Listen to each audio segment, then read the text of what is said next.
আসসালামু আলাইকুম, স্বাগতম বিডজব গ্যালারি চ্যানেলে। আজকের ভিডিওতে দেখবেন বাগধারা মনে রাখার দুর্দান্ত কৌশল। একাধিক সমজাতীয় বাগধারা শিখতে পারবেন অসাধারণ সব টেকনিকের মাধ্যমে। যাদের বাগধারা মনে থাকে না, আশা করি ভিডিওটি শেষ পর্যন্ত দেখলে মনে রাখতে পারবেন সারা জীবন।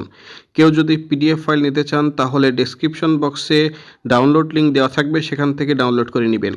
আর ভিডিওটি ভালো লাগলে চ্যানেলটি সাবস্ক্রাইব করে ভিডিওটি শেয়ার করে দিবেন। তাহলে চলেন শুরু করা যাক আজকের ভিডিও। আজকে দেখবেন সমজাতীয় যে সকল বাগধারার অর্থ অপদার্থ। অপদার্থ অর্থটি ব্যবহৃত হয় যে সকল বাগধারা, তা হচ্ছে বুদ্ধির ঢেকি, কচুবনের কালাচাঁদ, ঘটিরাম, ঠুটো জগন্নাথ, আমড়াকাঠের ঢেকি, অকাল কুষ্মাণ্ড, নদের চাঁদ, ঢেকির কুমির। আমি আবারও বলছি, অপদার্থ শব্দটি যে সকল বাগধারার অর্থে ব্যবহৃত হয় তা হচ্ছে বুদ্ধির ঢেকি, কচুবনের কালাচাঁদ, ঘটিরাম, ঠুটো জগন্নাথ, আমড়াকাঠের ঢেকি, অকাল কুষ্মাণ্ড, নদের চাঁদ, ঢেকির কুমির। বুদ্ধির ঢেকি অর্থ নির্বোধ বা একেবারেই মূর্খ ব্যক্তি। ঢেকি তো শুধু উপরে নিচে ওঠানামা করে, নিজের মতো বুদ্ধি নেই। যেহেতু বুদ্ধি নেই, গাধার মতো অপদার্থ। এক্ষেত্রে আমরা মনে রাখতে পারি বুদ্ধির ঢেকি অর্থ হচ্ছে অপদার্থ। আমড়াকাঠের ঢেকি কাজের না, বোঝার না, অচল জিনিস বা লোক। আমড়াকাঠের ঢেকি বানালে তাড়াতাড়ি ভেঙে যাবে। অযোগ্য কাঠ, তাই অচল ঢেকি। অপদার্থ মানুষ, আমরা এভাবে মনে রাখতে পারি আমড়াকাঠের ঢেকি অর্থ হচ্ছে অপদার্থ। কচুবনের কালাচাঁদ অর্থ দেখতে কিছুটা সুন্দর কিন্তু আসলে মূল্যহীন। কচুর রং উজ্জ্বল হলেও খাওয়ার উপযুক্ত না। আর কালাচাঁদ গরিবের গয়না, দেখতে সুন্দর কাজেই শূন্য। এক্ষেত্রে আমরা মনে রাখতে পারি কচুবনের কালাচাঁদ হচ্ছে অপদার্থ। অকাল কুষ্মাণ্ড অর্থ সময়ের আগেই বড় কথা বলে কিন্তু কাজে কিছুই পারে না। গাছে ফল হবার আগেই কুমড়ো ধরেছে কিন্তু ভেতরে ফাফা। আগে আগে ফুলে ওঠে, ভেতরে কিছুই নেই, অপদার্থ। অর্থাৎ অকাল কুষ্মাণ্ড বাগধারাটির অর্থ হচ্ছে অপদার্থ। ঘটিরাম অর্থ অতি সাধু সেজে থাকা কিন্তু আসলে কিছুই না।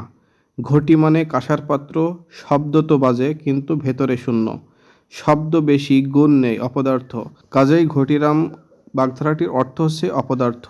নদের চাঁদ অর্থ অতি সাধারণ বা তুচ্ছ ব্যক্তি, মূল্যহীন। নদীর চাঁদ মানে পানিতে দেখা প্রতিচ্ছবি, জলের ছায়া, ধরা যায় না, আছে কিন্তু ধরতে গেলেই নেই, অপদার্থ স্বপ্ন। কাজেই নদের চাঁদ বাগধারাটি আমরা মনে রাখতে পারি, এর অর্থ হচ্ছে অপদার্থ। ঠুটো জগন্নাথ অর্থ নিষ্ক্রিয়, মুখ আছে কিন্তু কিছু বলার অথবা করার ক্ষমতা নেই। ঠুটো মুখ আছে, কথা নেই, দেখতে আছে কিন্তু করে না কিছু। নীরব দর্শক, অপদার্থ কর্মহীন ব্যক্তি। এভাবেই আমরা মনে রাখতে পারি ঠুটো জগন্নাথ হচ্ছে অপদার্থ।